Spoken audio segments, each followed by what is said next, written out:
Assalamualaikum warahmatullahi wabarakatuh. Alhamdulillahi rabbil alamin. Wassalatu wassalamu ala asrafil anbiya'i wal mursalin Sayyidina wa maulana Muhammadin wa ala alihi wa sahbihi ajma'in, amma ba'du. Para mahasiswa yang berbahagia, sahabat-sahabat mahasiswa yang dimuliakan Allah Subhanahu wa Ta'ala, pada kesempatan yang mulia ini marilah kita bersyukur kepada Allah Subhanahu wa Ta'ala, yang mana sampai hari ini kita masih diberikan Allah sehat walafiat sehingga bisa bertemu kembali pada mata kuliah Sosiologi Organisasi. Pada pertemuan yang kedua ini, Prodi Sosiologi Fakultas Ilmu Sosial dan Ilmu Politik UIN Sunan Ampel Surabaya dengan tema Sosiologi Organisasi bagian dari Sosiologi. Sholawat dan salam tetap kita sampaikan kepada manusia yang agung, manusia yang mulia, junjungan kita Nabi besar Muhammad Shallallahu Alaihi Wasallam. Semoga kita semua mendapatkan syafaatnya. Amin, amin, Allahumma amin. Para mahasiswa dimanapun Anda berada, kita mulai pertemuan kedua ini dengan pengertian sosiologi organisasi. Yang pertama, apa pengertian sosiologi secara etimologi? Menurut Comte 1798 sampai 1857 mengatakan bahwa sosiologi merupakan kombinasi dari dua kata, yaitu yang pertama kata socius yang berasal dari bahasa Latin yang mengandung beberapa arti seperti society, masyarakat, association, perkumpulan, togetherness atau kebersamaan. Yang kedua, sosiologi itu berasal dari bahasa Yunani atau logos yang secara literal berarti to speak about, untuk membicarakan tentang atau word atau kata. Ini pengertian sosiologi secara etimologi menurut Auguste Comte. Kemudian menurut Zerihun Doda tahun 2005 halaman 3,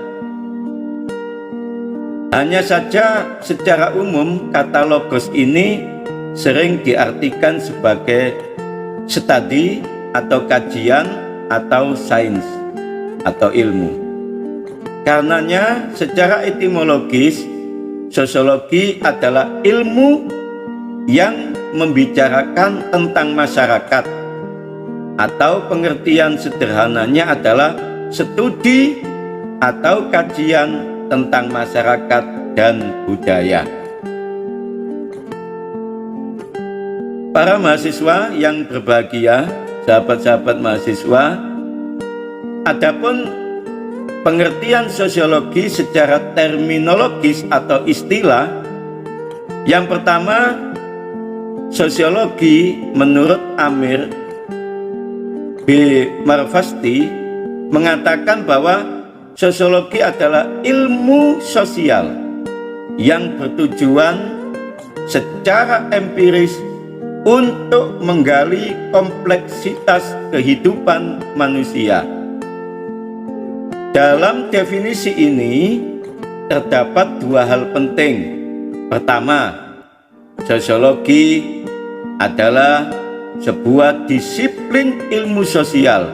Artinya, dia harus mengikuti prosedur yang ketat dalam prasyarat ilmiah yaitu adanya observasi sistematik dan penjelasan yang logis.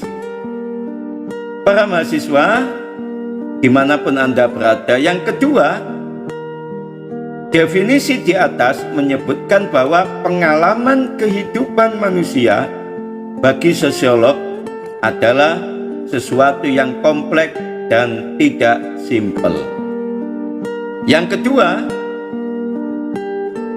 sosiologi dideskripsikan sebagai studi sistematis tentang masyarakat manusia atau Massionis dalam Marvasti. Yang ketiga, Anthony Giddens tahun 1989 mendefinisikan bahwa yang dimaksud sosiologi itu sebagai studi tentang kehidupan sosial manusia, kelompok, dan masyarakat. Karenanya, sosiologi sangatlah menarik dan mempesona ketika yang menjadi subjek mater kajiannya adalah perilaku kita sendiri sebagai makhluk sosial.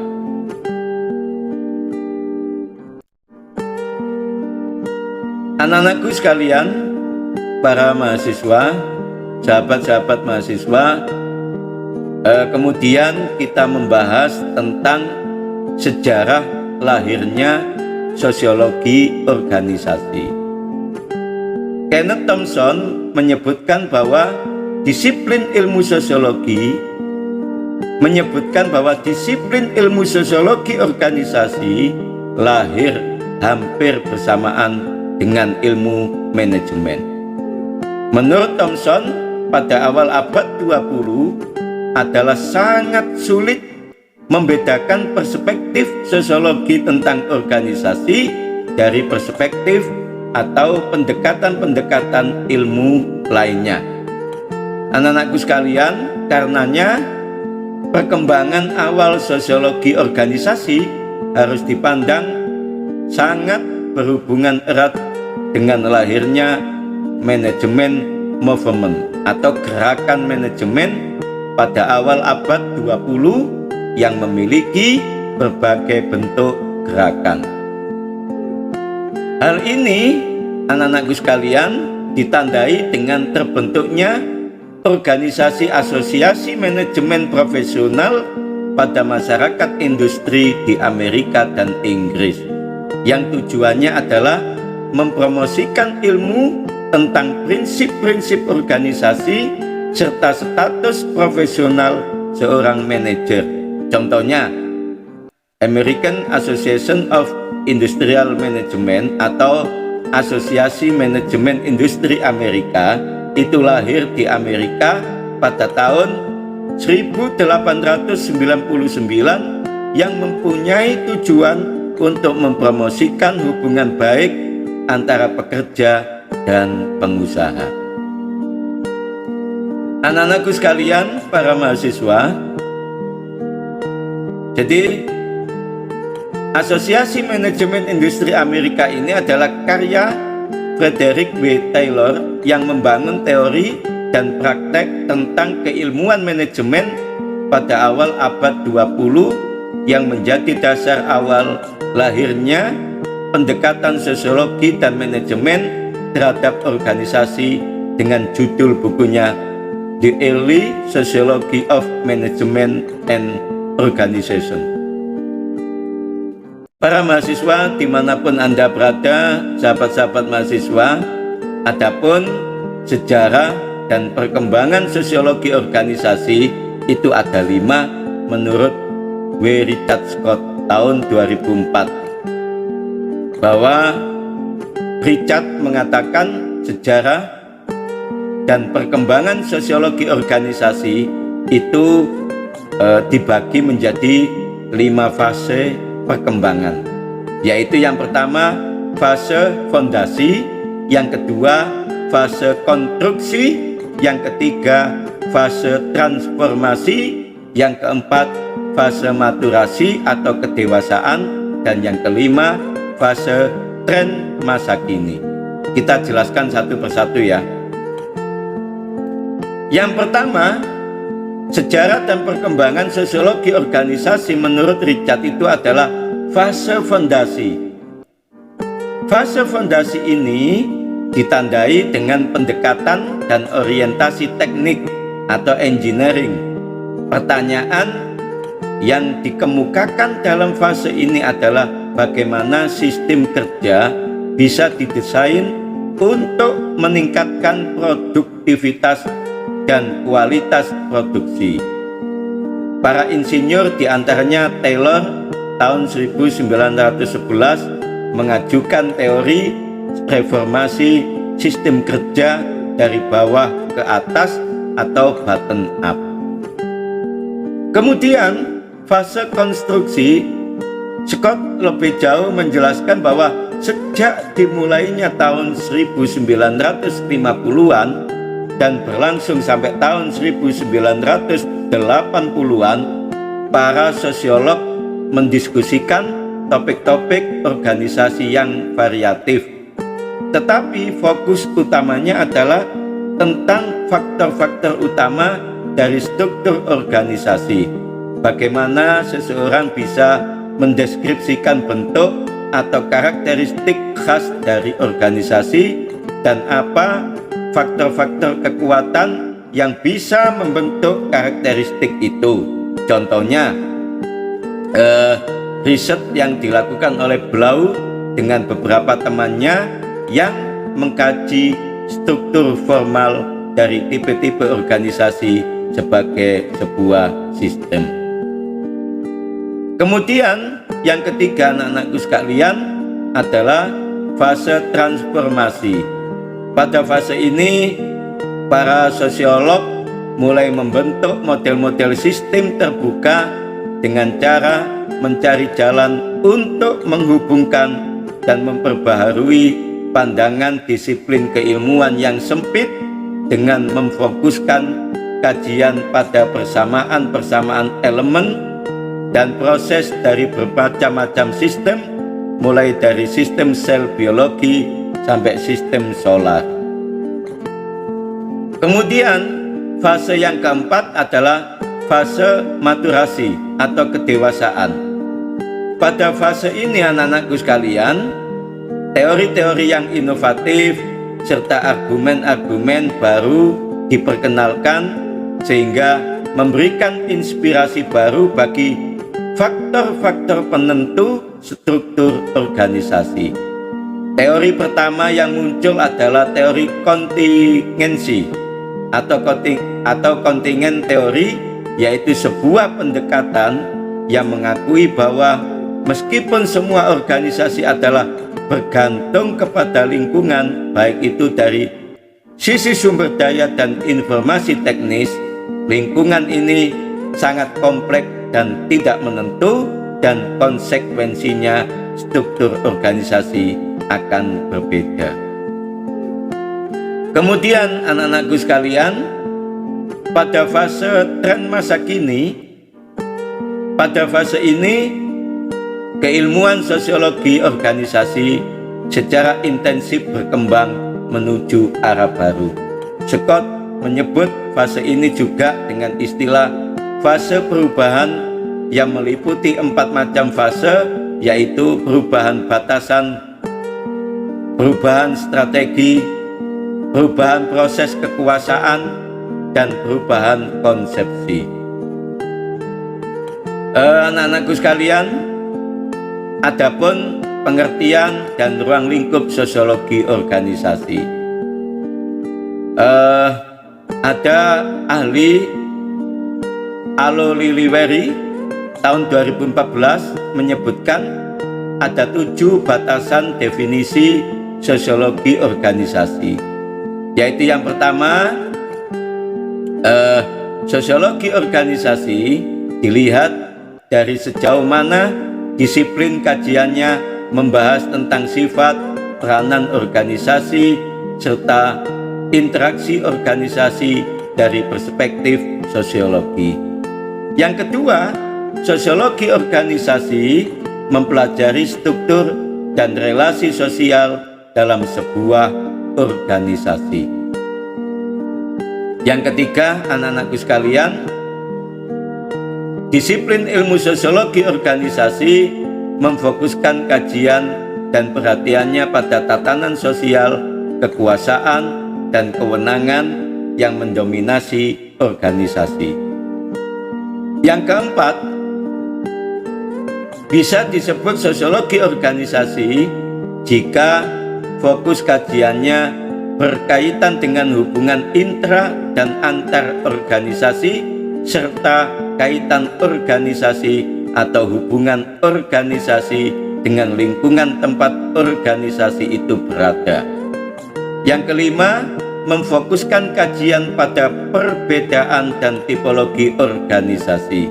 Yang keenam, memfokuskan kajian terhadap isu-isu yang berkembang yang ada kaitannya dengan organisasi seperti jaringan kerja, sistem sosial, pengambilan keputusan, pengaruh kekuasaan, iklim dan budaya organisasi, serta isu-isu kontemporer lainnya.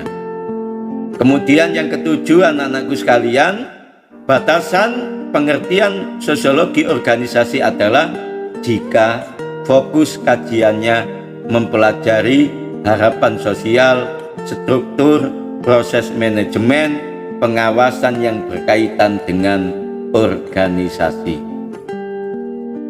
Anak-anakku sekalian, para mahasiswa yang berbahagia, sahabat-sahabat mahasiswa, kemudian kita membahas ruang lingkup sosiologi organisasi.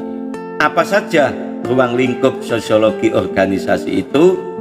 Alo Liliweri mengatakan bahwa ruang lingkup sosiologi organisasi itu ada 3. Yang pertama, sosiologi organisasi mempelajari konsep, aspek teoritis, metode penelitian, struktur, konflik, budaya, iklim, dan komunikasi dalam organisasi.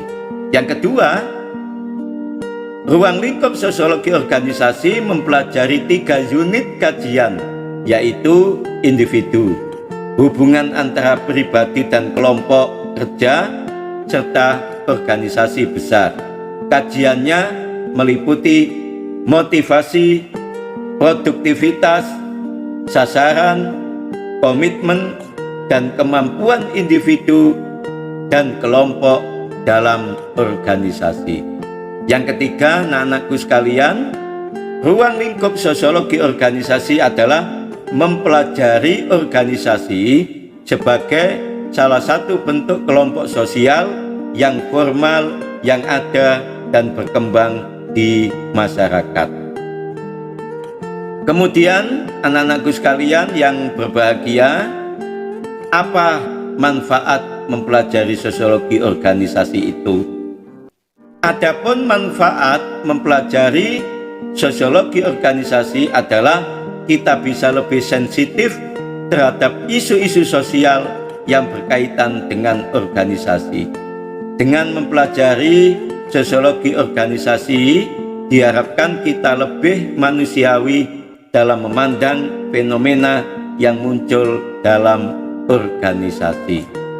Kemudian, manfaat mempelajari sosiologi organisasi dalam skala yang lebih luas itu dijelaskan oleh Jean-Claude Tunick yang mengatakan bahwa manfaat mempelajari sosiologi secara luas itu ada 3. Yang pertama, ada negara-negara atau kawasan yang studi sosiologi organisasinya tidak kuat atau tidak populer. Yang kedua, ada negara yang mana banyak para sosiolog tetapi tidak banyak dari sosiolog tersebut aktif dalam bidang organisasi.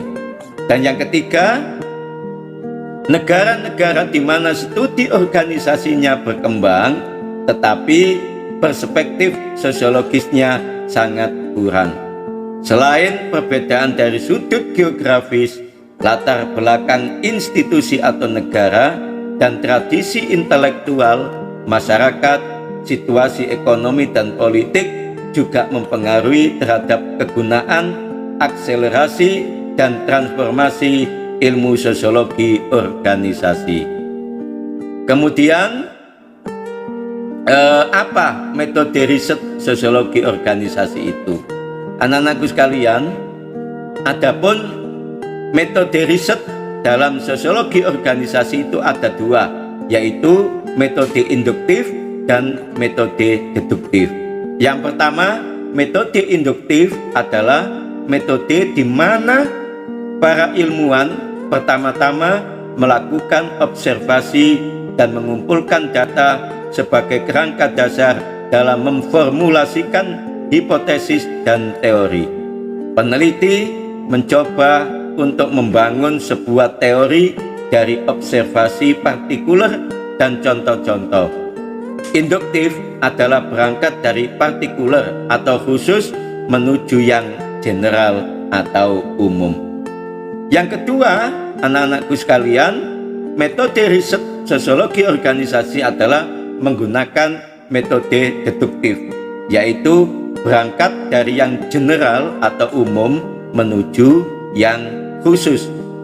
Dalam pendekatan deduktif, seorang peneliti berusaha menyisipkan klaim khusus dari prinsip teori umum. Secara sederhana, pendekatan deduktif dalam penelitian berangkat dari teori umum menuju klaim-klaim khusus. Anak-anakku sekalian, demikianlah pertemuan kita yang kedua, mata kuliah sosiologi organisasi. Semoga bermanfaat dan semoga pertemuan kita menjadi pertemuan yang barokah, dan semoga ilmu kita bermanfaat di dunia dan di akhirat. Dan saya doakan Anda semua menjadi manusia-manusia yang sukses di dunia dan sukses di akhirat.